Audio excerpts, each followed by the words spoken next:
Today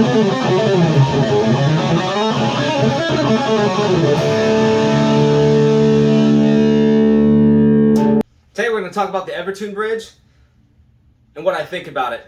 Is it worth it? I've had 3 Solars so far within the last month that have Evertune bridges. These are the first Evertunes I've ever had, ever experienced, any of that. And I learned a lot so far. So I've even set up my 8-string, and that only took about 40 minutes.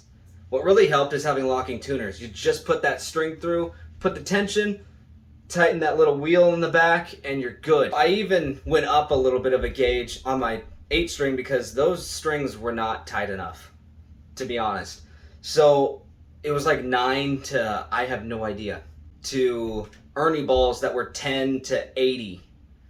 And I had to compensate the new tension.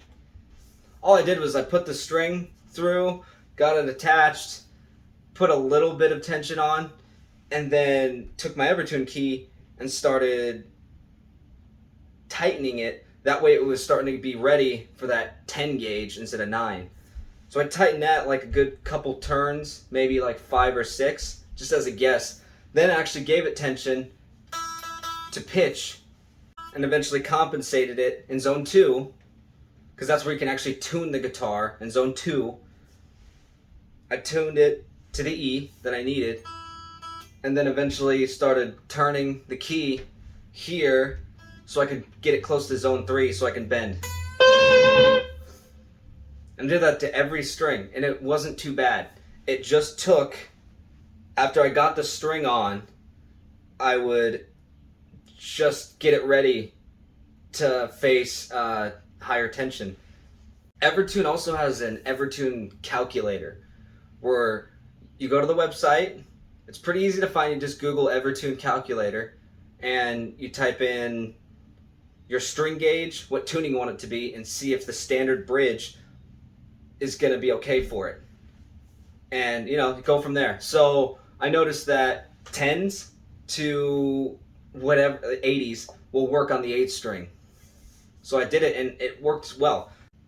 As long as you really bottom out that lock piece, that string will go through, but I'm not sure how much thicker of a gauge you can go from there. But 80 will work on at least the Solar 8-string.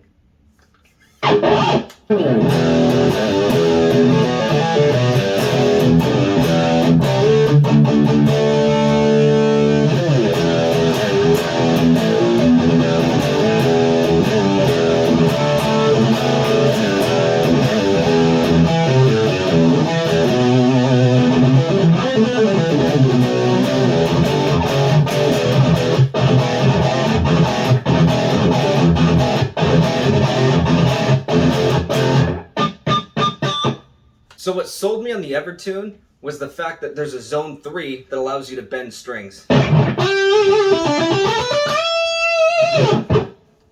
Because I've been using vibrato and bending since I've been playing, so I didn't want to change my style of playing just because of a bridge. So in zone 2, you'll bend the string and nothing will happen. That pitch will stay. It's doing what the Evertune does best. So what you do is get the string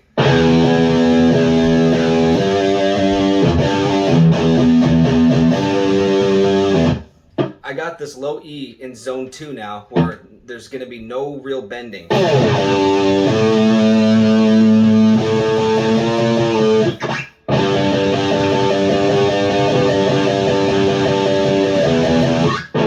There's no change in tuning right there. So what I found out was you get it in zone 3 by getting that tension right.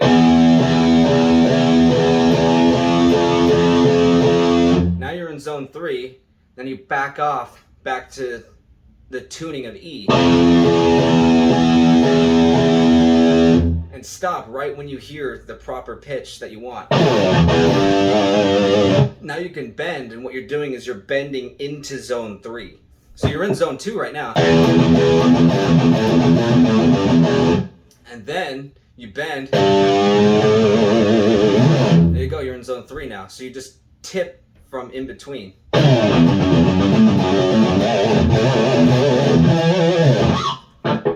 which that's what sold me on the bridge, is the fact that you can bend, and it's great physics how this thing works.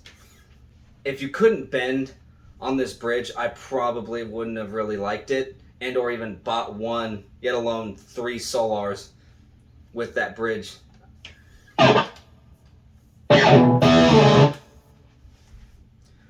So changing string gauges isn't bad. You just have to make sure it'll work with the current bridge you have.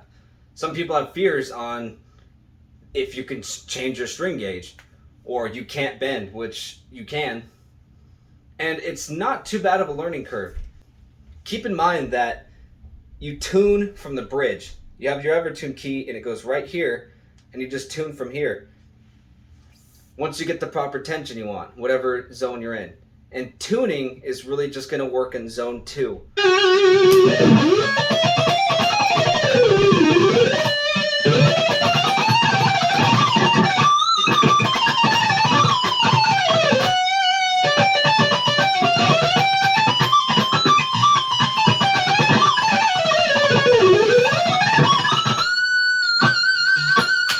Honestly, setting up an Evertune isn't very hard at all. I would think if you're experienced in setting up guitars, you don't have to have too much knowledge. It even comes with, if you at least buy a new one, a little manual on how to understand the Evertune. And it's more or less a poster. It's not like anything crazy. Has some photos in it just so you can see how it works. I think I'm becoming a fan of the Evertune. I don't think I need it on every single guitar ever. I just think if you're someone that owns multiple guitars, you know, like more than 5 or 10 or more, then I recommend at least getting one Evertune just to see if you like it. And if you hate it, then fair enough.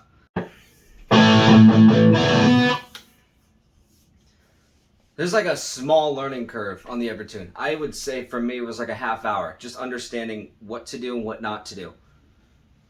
And really, it's just don't tune the thing over here when it's not in zone 2. And the best way to know if you're in zone 2 is when you're not getting any change in pitch when you're bending.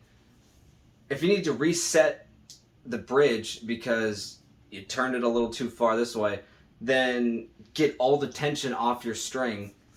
Have that saddle go all the way back, then just give it a few turns back to loosen it up, and then try it again. It's not too bad. Even just changing the gauge of strings. It does have its limits though, that you can't just put like a 13 in standard tuning and it's gonna work. So you need a higher tension bridge for that. But as far as I know, the Solars all have just standard Evertune bridges. So that calculator will show what'll work. So if you want to go in D standard, you can go from a 10 or an 11. I'm not sure if it goes to a 12, but you know, that's a calculation thing. So you start tuning down, you kind of compensate. At least it does 10s. That's what I want to play on. I'm used to that tension, so I want to play 10s. It works with 9s too if you don't like that tension. I think Evertune's getting more popular, and I see why. Because it's great to just have your guitar reliable and stay in tune. Some people don't use vibrato, so they might really like just staying in zone 2.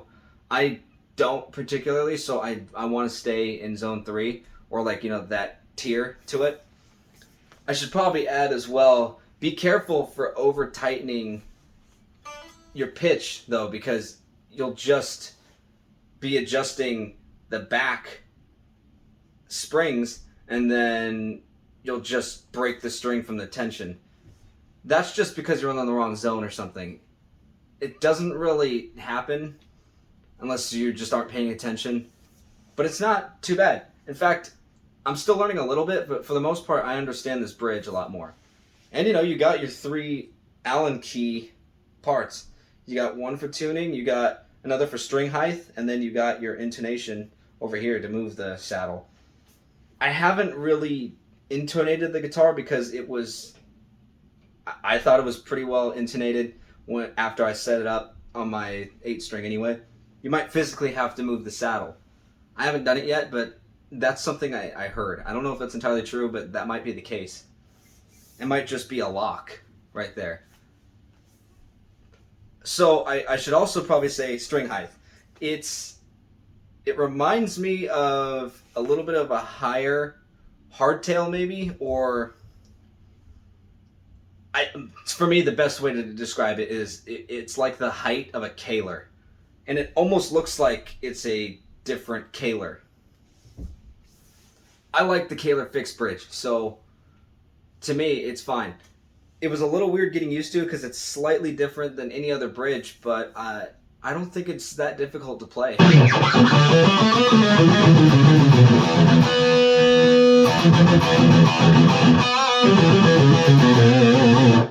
I do a lot of muting, so I definitely need to have my palm on that bridge. It's definitely comfortable. Like, every saddle's rounded, so it doesn't feel sharp. All in all, I do think that it's worth having at least one. Give it a shot. I still love the Floyd Rose. I still have the floating bridges on my Ernie balls, and a few hardtail fixed bridge string through the bodies on, you know, the Deans. They're great. So it's nice just having that variety.